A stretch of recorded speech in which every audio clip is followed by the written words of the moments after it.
Well, the report, first of all, strengthens our understanding of the climate science. The basic science that the Earth is warming, it's warming very fast, and that human emission of greenhouse gases are the main cause. But we move on very quickly to cover what I think is one of the most striking features of the report. That is, the predictions that scientists were making 2 decades ago are now becoming reality. They're becoming observations. We see this in many different parts of the climate. The air is warmed significantly. The ocean is warming. Sea levels are rising. We're losing ice. We're losing sea ice in the Arctic. The big polar ice sheets are starting to lose mass.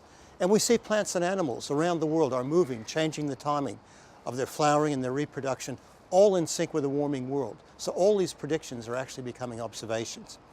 What matters, though, for humans often are extreme events. They're the things that hit us, that we feel the day in and day out aspects of climate that affect our weather. Now, one of the breakthroughs over the last 2 years that we highlight in this report is that scientists are now able to pinpoint some of the influences of climate change on extreme weather events. The Climate Commission followed up a major IPCC report in 2012 to contextualize this for Australians and what it means for our health, our well-being, our environment, and our economy. For example, our weather's becoming hotter. We're getting more heat waves. There are record hot temperatures. They're lasting longer. We're seeing more heavy rainfall events, particularly in the northern part of the country. In the populous southeast, the risk of fire danger weather has increased in many of the stations that record this. All of these risks are likely to increase in the future unless we can stabilize the climate.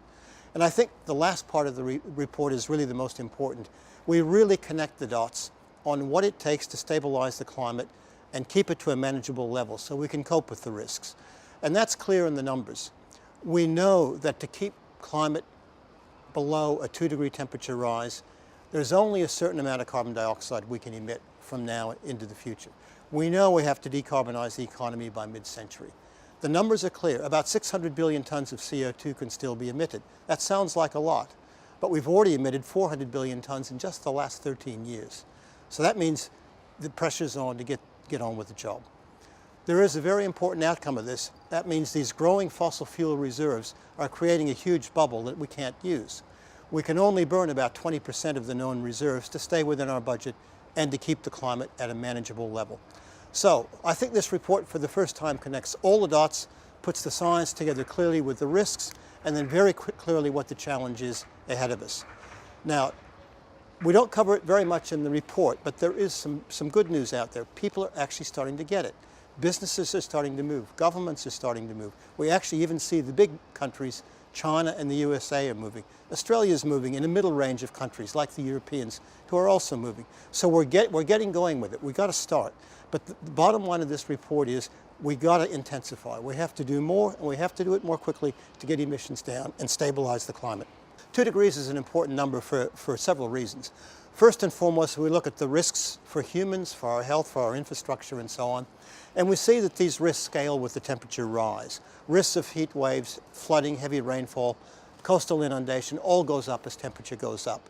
But it goes up more sharply beyond 2 degrees. We still see some impacts at 2. It's not entirely without consequences.